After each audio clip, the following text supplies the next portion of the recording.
Hello everyone and welcome to the history of Russia.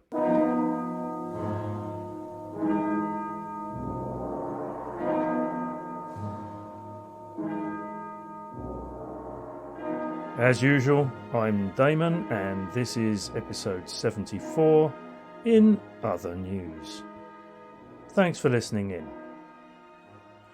Okay, so where were we? Well, we've spent much of the last 4 episodes charting the ups and downs, or as I put it last time, the intricate vicissitudes of Russian court life and foreign diplomacy. And last time out, we'd reached the year 1753, with the Empress Elizabeth and her Grand Chancellor Alexei Bestujev no nearer, well, perhaps somewhat nearer, to securing an all-important heir for the Romanov dynasty via Crown Prince Peter and his wife Catherine, and with Russia somewhat on the sidelines when it came to European power politics and diplomatic affairs. And my mention just then of somewhat nearer reflects the fact that whilst Catherine has had 2 pregnancies, both had ended in a miscarriage, and no one was 100% certain as to who the father was or would have been, Peter or Sergei Saltykov.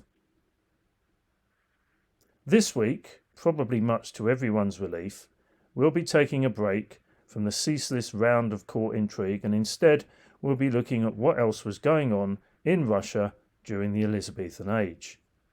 What else, apart from pilgrimages, cross-dressing balls, and controlling her dynasty's destiny, was Elizabeth up to, and what was going on away from St Petersburg and Moscow in the ever-expanding and increasingly vast Russian Empire? Well, quite a lot actually, and be warned, some of it, well, most of it actually, will necessitate a degree of backtracking to provide some background and context and to gently jog our memories. Before we get going, just a quick reminder that this podcast is supported by the kind and generous members of the Boyar Duma. If you want to join them to get ad-free content, members-only episodes, early access to general release episodes and written transcripts for the price of a cup of coffee a month, then you can by subscribing to the Boyar Duma via Patreon, Apple Podcasts or Spotify. And, as always, check the episode notes for details and links. If I remember to attach them, that is. Okay, if you're all ready and you're all sitting comfortably, let's crack on and do some history of Russia. And we'll start with a spot of palace building. Now, ever since the Palace of Versailles had taken shape during the mid to late 1600s, a number of European monarchs had taken their own steps to try and emulate or outdo Louis XIV's stunning architectural masterpiece, and the Tsars and Tsarinas of Russia were no different. Peter the Great, who, as with so much else, had been the pioneer of European-style Russian palace building, and those that followed him, would continue the trend, and one of their main points of focus would be the Winter Palace in St Petersburg. Now, I included a section on the Winter Palace back in episode 63, Persians, Plagues and Priorities, when the Empress Anna was on the Russian throne, and what I said then gave the impression that today's Winter Palace or Hermitage Museum was completed during her reign. Well, dear listeners, I'm sad to report that it wasn't. I don't often make mistakes, and I'm sure this won't be the last time I do. But anyway, worse things have happened at sea, so allow me to spend a little bit of time putting the record straight. Okay, so the first Winter Palace was a modest 2-storey affair that was commissioned by Peter the Great in 1711 and built by the Swiss architect Domenico Trezzini. Well, it wasn't built just by him, but you get what I mean. The second Winter Palace came about because Peter the Great got fed up with the first one, and in 1721 he commissioned the German architect Georg Mattani to build him a new one. Peter's grandson, Peter II, had the second palace added to and renovated between 1728 and 1730 again by Trezzini, so that it was completely changed and unrecognisable from the original, and so it became, in effect, the Third Winter Palace. A little strange, I know, but I don't make the rules. The Empress Anna disliked the Third Winter Palace, and starting in 1732, she had the existing Apraxine Palace renovated and added to by the Italian architect Francesco Bartolomeo Rastrelli, and this became known as the Fourth Winter Palace. Still with me? Good, just checking. Between 1745 and 1755, Elizabeth, again using Rastrelli, completely renovated and enlarged the Fourth Winter Palace, and whilst further changes and additions would be made during the reigns of Catherine the Great, her son Paul, and her grandsons Alexander I and Nicholas I, it's Elizabeth's and not Anna's work that forms the core of today's Hermitage Museum complex. Starting in 1748, Elizabeth also built, again using Rastrelli's services, the Smolny Convent in St Petersburg, which consisted of a cathedral and a complex of buildings, and she also commissioned the same architect to make additions to the Peterhof Palace, also in St Petersburg. During Anna's and Elizabeth's time on the Russian throne, Rastrelli was a busy man, and he constructed a number of other notable architectural works, including the Vorontsov Palace, the Stroganov Palace, a palace at Tsarskoye Selo, the Anichkov Palace, all in and around St Petersburg, and St Andrew's Church in Kiev. However, when Catherine came to the throne, she refused to fund the completion of the Smolny, describing the Elizabethan or Russian Baroque style as old-fashioned and as whipped cream. And it was also made clear that Rastrelli's services were no longer required. But you can't keep a good architect down, and in 1763 he started building a palace in Kurland for the returning Duke, who was none other than our old friend Ernst Johann von Biron. Whilst it's impossible to find the total cost for all of Elizabeth's building work, it's reckoned that the amount spent on the Tsarskoye Selo Palace alone was an estimated 1.6 million rubles, which is around $270 million in today's money. So where was this money coming from? Well, again, it's hard to tell. Russia's economy in 1750 still operated at a very basic level. There was no paper money in circulation, no state central bank. In fact, there were very few banks at all. There was no real difference between crown and state expenditure, and the system was open to corruption on a grand scale. For example, it was said that Vice-Chancellor Vorontsov was always on sale to the first bidder. Taxation would have brought in most of the income, and during Elizabeth's reign there would be numerous hikes and state-royal-owned monopolies on basic items such as salt and alcohol. And the more lucrative trade in Siberian furs would have also contributed, along with foreign loans and subsidies. And in many ways the economy can be viewed as being an indicator or a microcosm of the overall state of Russia during the 1750s, because whilst the Age of Enlightenment, with its emphasis on scientific advancement, philosophy, education, the arts, religious toleration, and personal liberty, was in full swing throughout most of Europe, in Russia it was all very much in its infancy. Peter the Great's reforms of the early 1700s had been understandably focused in the main on military and geopolitical matters. But since then, none of the subsequent rulers of Russia, Catherine I, Menshikov, Peter II, Anna Ivanovna, and Anna Leopoldovna, had taken any Enlightenment-based steps, and that was due mainly to the fact that their time in charge was either too short or was concentrated upon survival and maintaining the status quo. And Elizabeth, in many ways, was no different. The Empress could hardly be described as a forward-thinking intellectual, and yet throughout most of her reign she would provide three fundamental elements that would allow the first green shoots of a Russian-style enlightenment to take hold: peace, stability, and the end of court factionalism. And whilst Elizabeth may not have been a personal champion of the Enlightenment, she had abolished capital punishment, and she listened to men who were intellectual and forward-thinking, and in particular, she listened to her new favourite, Ivan Shuvalov.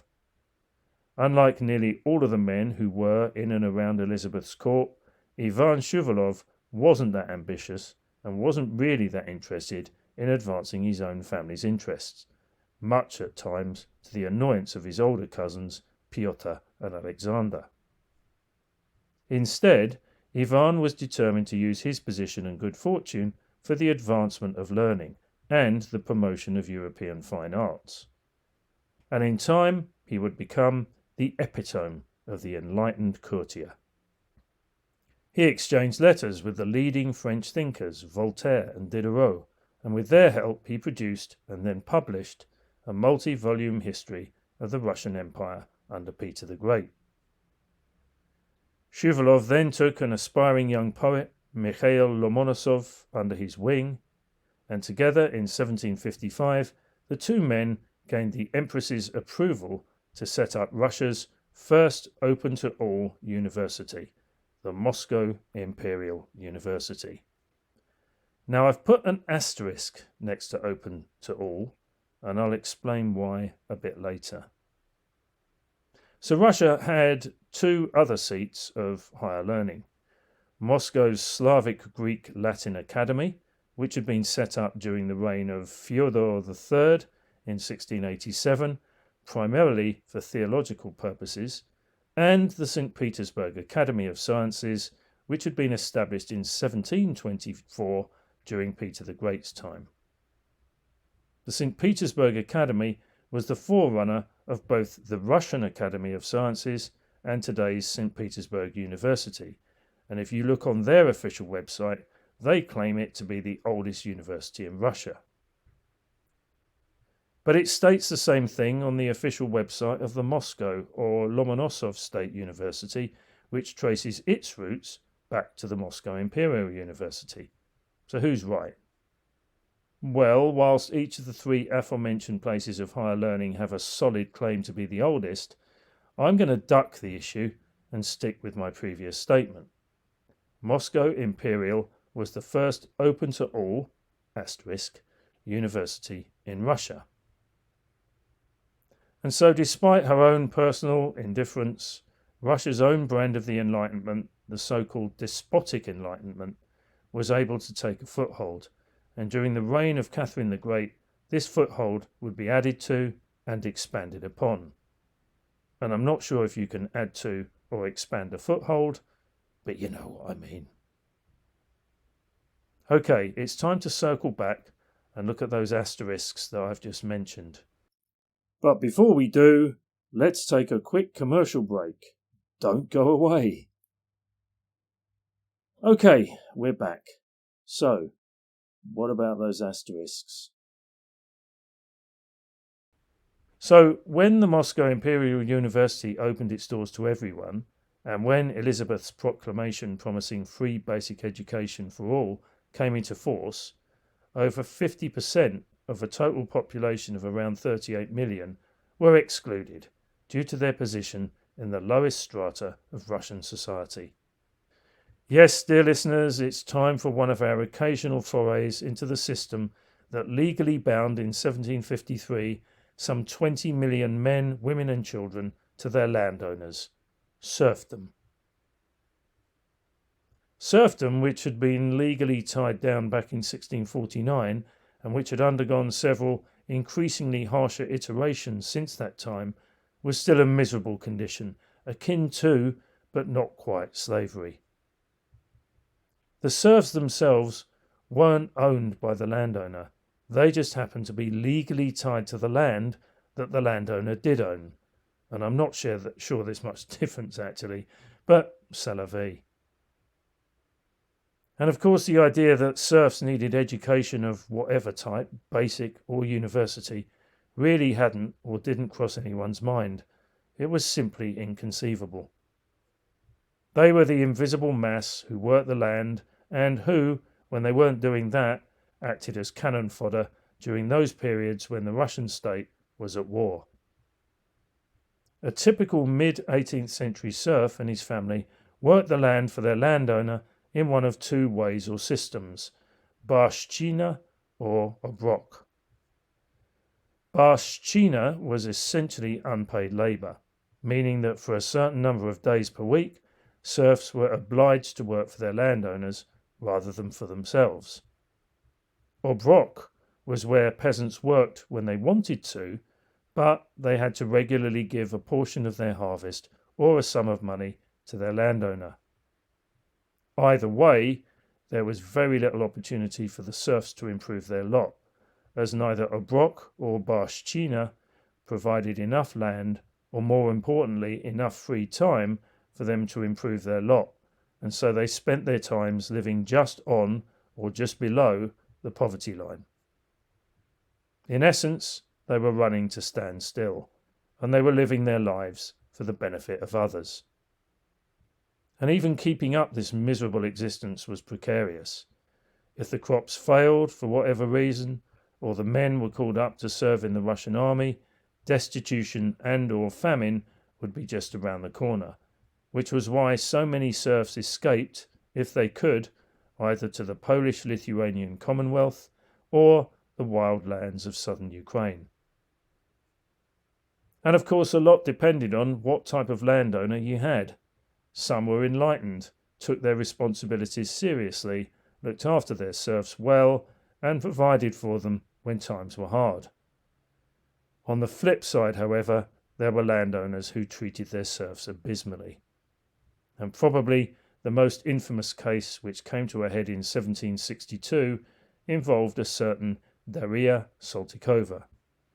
Now, annoyingly, there were two Daria Saltykovas who were around at the same time. One was Daria Petrovna Saltykova. She was married to Ivan, the only son of Sergei Saltykov's brother Pyotr, and she had nothing to do with the crimes of her namesake, Daria Nikolaevna Saltykova, who had married into a different branch of the Saltykov family. And it was this second Daria who, over a period of several years, sadistically tortured and murdered at least 38 and maybe over 100 of her serfs, mainly women and girls. In 1762, she was arrested, brought to trial, found guilty, publicly shamed, and imprisoned for the remaining 40 years of her life in a dungeon beneath Moscow's Ivanovsky convent. Okay, so in conclusion then, for various reasons, the life of a serf could be precarious. But during the reigns of Anna Ivanovna and Elizabeth, for two main reasons, things would only get worse. Firstly, the rich landowners found a way around not being able to sell their serfs by using the process of gifting instead. And gifting simply meant that serfs could be exchanged with a nod and a wink between landowners for some kind of future unstated remuneration or favour. And then secondly, labour was needed for the growing number of factories and mines that were being set up thousands of kilometres away to the east in Siberia. Now, if you want a complete picture of Russia's expansion east and its settlement of Siberia, then the best way to do that would be to sign up to the members-only section and wend your way through the 7-episode mini-series on the history of Siberia. But if you don't want to, or you haven't got the time, fair enough, I'll provide the briefest of outlines here. So Russia's eastward expansion can be charted back to the reigns of Ivan III in the late 1400s and his grandson Ivan IV, or the Terrible, in the mid-1500s, with the conquests of the Khanates of Kazan and Astrakhan. From the 1560s onwards, various groups of entrepreneurs, the largest of which was headed up by the Stroganov family, along with a steady trickle of Cossacks, fur trappers and old believers, started slowly edging their way east to see what opportunities existed beyond the distant horizon. By 1580, the Khanate of Sibir had been conquered, and in the decades that followed, more European Russians made their way slowly and inexorably eastwards. By 1619, they'd reached the Yenisei River. By 1631, the Lena River, and by 1639, the Pacific Ocean, and by 1644, the Amur River. And then during the 1650s and 1660s, exploration of the Trans-Baikal region took place, followed by the exploration of Russia's Far East. And so by around 1690, the vast majority of Siberia's indigenous natives had been subjugated, with only Chukotka and Kamchatka in the extreme northeast remaining in native hands. Russia governed these vast new territories from just two main settlements, Tobolsk in the west and Yakutsk in the east, and apart from a small number of scattered outposts and forts, everything else was an immense wilderness of forest, taiga, and tundra. In the 1720s and 1730s, various scientific expeditions took place, and it was during one of these that the new American territory Alaska was first sighted in 1742. Also in 1742, the imperial government sent a Russian military expedition to conquer the Chukchi and Koryak peoples who inhabited the far northeast. However, in March 1747, a group of around 500 Chukchi warriors attacked a Russian stockade at Anadyrsk and killed a large number of Russian troops, including their commander and Major Dmitry Pavlutsky. By 1750, after 3 years of incessant but ineffective skirmishing, it had become clear that the Chukchi in particular would be difficult to conquer, and so Elizabeth decided to cut her losses and negotiate peace treaties with both groups. Okay, great, but I hear you asking, how did any of this impact the serfs? Well, in the early 1700s, the first private and state-owned factories and mines in western Siberia had been set up. However, by the time we get to Anna Ivanovna's reign in the 1730s, they were struggling to operate at anything like their full capacity due to their inability to attract enough workers. The initial answer to this was to be the mass deportation of serfs from European Russia. Landowners in the West were incentivized, i.e. paid, to provide the state and private sectors with the manpower that they required. The serfs, of course, had no choice in the matter, and this practice would continue under Elizabeth's time in charge. However, for one main reason, the numbers making their way east would steadily increase. Now we know that one of Elizabeth's main claims to fame was that during her reign there would be no executions in Russia. And whilst that was true, and many also saw her time in power as ushering in a kind of Russian-flavoured enlightenment, which, as we've seen, it kind of had, the simple truth is that instead of execution, thousands of criminals and miscreants, the majority of whom were serfs, whose crimes in most instances were minor or negligible, were packed off in their droves down the Vladimirka or the Vladimir Road to Siberia. And it's on that sombre note, dear listeners and patrons, where we leave things for this week. Next time we'll be back to the main story proper, and we'll be covering the period from 1754 to 1756, years that would witness the eventual end of the struggle to secure the Romanov dynasty and the beginning of the next pan-European / pan-global conflict, the 7 Years' War. So until then, dear listeners and of course patrons, look after yourselves, keep your heads down and your chins up, and of course, and as always, stay safe.